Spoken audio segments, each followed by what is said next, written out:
አዶናይ ቦዲጋርድ ይዞ መጣ ብላችሁ ለተናደዳችሁ ሰዎች አንድ ነገር ልነግራችሁ ፈልጋለሁ። የቀን በቀን ውሎዬ ብታቁት like honestly የቀን በቀን ውሎዬ ብታቁትና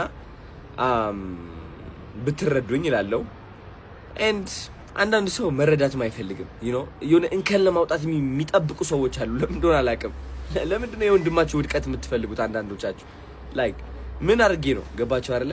ምንም አላረኩኝም እውነት ለመናገር ምንም። ለምንድን ነው ኤኒዌይስ ጉረኝነት ከመሰላችሁ እንግዲህ ያው የእናንተ መነጽር ነው። መነጽራችሁ እንግዲህ ላወልቅላችሁ አልችልም። ሁሉም ሰው የየራሱ መነጽር አለው። እነዚህ ቦዲጋርዶች ለምን እንደሚያስፈልጉኝ ልንገራችሁ።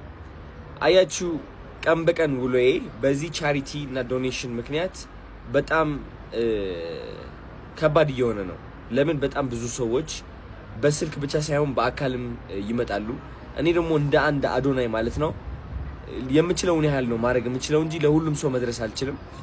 ሰው የቀን በቀን ውሎዬ በቃ ልቤ እየደበረኝ ማለት ነው እየጨነቀኝ ምናምን እንቢ እያልኩኝ ሙሉበት ነው ኖ እያልኩኝ ማለት ነው because በጣም ከመብዛቱ የተነሳ and 2F real estate ነው property የሰጣችሁት የ10 ሚሊዮን የሆነ እንትን ቪዲዮ ለቃችሁ ነበር አዶናይ የፈለከው ምረጥ ያላችሁኝ ማለት ነው። እሱ ምንድነው ያደረገኝ? አንደኛ ነገር የማይሆን ስፖት ላይ ያስቀመጠኝ።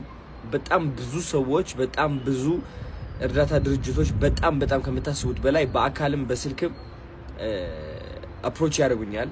ሶ አሁን ወደዛ ታላቁ ሩጫ ሲመጣ እኔ አንደኛ ነገር እንደ ኖርማል ሰው ኢንጆይ ማድረግ እፈልጋለሁ and I mean በጣም ደስተኛ ነኝ። ሰዎች መጥተው ከኔ ጋር ሲሆኑ ከሰዎች ጋር ሳወራ በጣም ደስተኛ ነኝ። ሲደብረኝም አይታችሁ አታውቁም በእርግጠኝነት ገባችሁ አይደለ? ላይቭ ገብታችሁ ቼክ አድርጉ። I was very happy ግን እኔ ደግሞ እንደናንተ መዝናናት ፈልጋለሁ፣ መጫወት ፈልጋለሁ፣ ገባችሁ? መሮጥ ፈልጋለሁ ምናምን and also ምን ያደርገዋል ይሄ መሰላችሁ? እኔ አሁን ብዙዎቻችሁ የመሰላችሁ ማለት ነው ጠላቶች ኖሮኝ ምናምን በቃ ለመጎረር እና ምንም ወይም አስባችሁት ነው። እኔ ግን ጋይስ የሚወዱኝ ሰዎች አሉ፣ የምወዳቸው ሰዎች አሉ በጣም ብዙ ማለት ነው።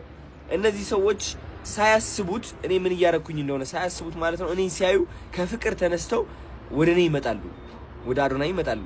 እኔም በፍቅር ነው ማስተናግዳቸው። 3 ሰው 4 ሰው 5 ሰው 10 ሰው ማስተናገድ እችላለሁ። ግን ላይክ በሺዎች የሚገኙበት ቦታ መሀል ላይ ሆኜ ብቻዬን ላይክ እንትን ማለት አልችልም። ገባችሁ? አሁን ያለሁበት ደረጃ ነው እንግዲህ ይሄ ምንም ማድረግ አልችልም ጋይስ፣ ዲናይ ማድረግ አልችልም፣ መካድ አልችልም። ያለሁበት እውነታ ነው ይሄ። እውነታዬ ደግሞ ያው እየታያችሁ ነው እናንተ በግልጽ ማለት ነው። እና አንዳንዶቻችሁ ደግሞ ክቡር ኃይለ ገብረስላሴ የታላቁ ሩጫ አዘጋጅ ማለት ነው ለምን እነሱ ሴኩሪቲ ሳይዙ ለምን አንተ ያዝክ ነው ነገሩ። እንደገና ከሌላ ሰው ጋር ውድድር ውስጥ እያስገቡኝ ነው ሰው። እኔ እኮ መወዳደር አልፈልግም፣ አውጡ እያልኳችሁ አትሰሙኝም። እኔ መወዳደር አልፈልግም፣ ተውኝ። I don't care። ግን ኤኒዌይስ የክቡር ኃይለ ገብረስላሴ ጋርድ ሊኖራቸውም ላይኖራቸውም ይችላል። ግን እነዛ ሯጮች ወይም አትሌቶች ከፊት ነበሩ። ሌላ ነገር በጣም ፈጣኖች ናቸው የሚያዙ አይደለም ገባቸው።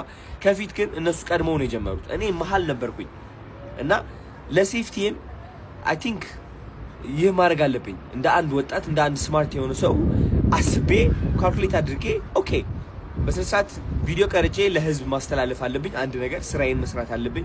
ሁለተኛ ነገር ደግሞ መዝናናት አለብኝ። ሶስተኛ ነገር ደግሞ የምወዳቸውና የሚወዱኝ ሰዎች ህዝብ ሰላም ማለት አለብኝ፣ መቀራረብ አለብኝ ኦፍ ኮርስ። ግን ደግሞ በአንድ ሲሆን ምን ሆናለሁ እኔ አቅሙ አጣለሁ ማለት ነው። ገባችሁ አይደለ? አቅሙን ካጣው ደግሞ አይታወቅም። ጀስት እየተጠነቀቅኩኝ ነው እናቴ ያለችኝ እሱ ነው፣ አባቴ ያለኝ እሱ ነው፣ አብዛኛው የሚወዱኝ ሰዎች ያሉኝም እሱ ነው። ምንም ችግር የለውም ብዬ አስባለሁ። እና ከዚህ የምትማሩት ምንድነው መሰላችሁ? አንደኛ እንከናችሁ ለማውጣት የሚጠብቁ ማአት ሰዎች አሉ። እናንተ ሰዎች አታስፈሩኝም ባይዘው ልንገራችሁ በምን ታምር ማለት ነው። ሁለተኛ ነገር ደግሞ ጫማ አታላካኩኝ። ጫማ ተለካካ፣ በዚህ ያረገ ተወዳደረ፣ ያ ሳይዝ አንተ እንደዚህ ሆንክ፣ በዚህ ወጣ፣ በዚህ ገባ፣ ደግሞ ተራ ቲክቶከር ላይ አውጡኝ ከዛ ሁሉ ነገር። እኔ አዶናይ ነኝ ኦኬ፣ ቲክቶከር ነኝ፣ ስም ስጡኝ ከፈለጋችሁ። ዩቲዩበር ነኝ፣ ስም ስጡኝ። የፈለጋችሁ ስም ማውጣት ትችላላችሁ። ግን ጋይስ እኔ ያረኩት ያለሁት የሚጠቅመኝ ነገር ነውና ልብ ብላችሁ ብታስተውሉ። ከፍ ያረጉና ከፍታ ሲያናድዳቸው ቅጭ ሲላቸው አቅም እንዳላቸው ለማሳየት ዝቅ ሊያረጉ ይሞክራሉ በተቻላቸው አቅም ማለት ነው። ከፍታችሁ ማያናድደው ሰው እግዚአብሔር ብቻ ነው። ጉብዝናችሁ ማያናድደው ሰው እግዚአብሔር ብቻ ነው።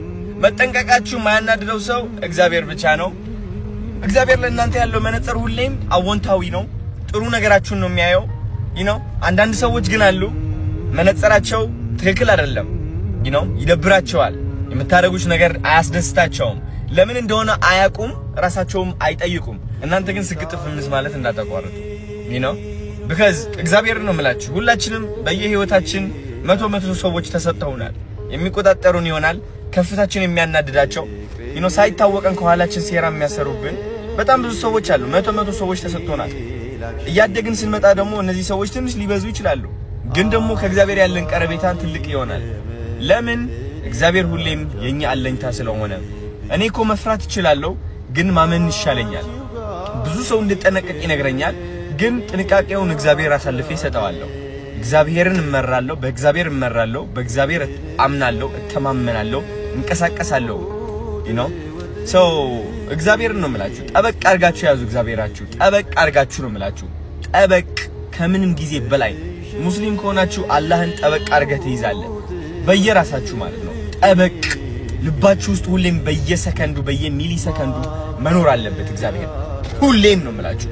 ሁሌም ወዳችኋለሁ።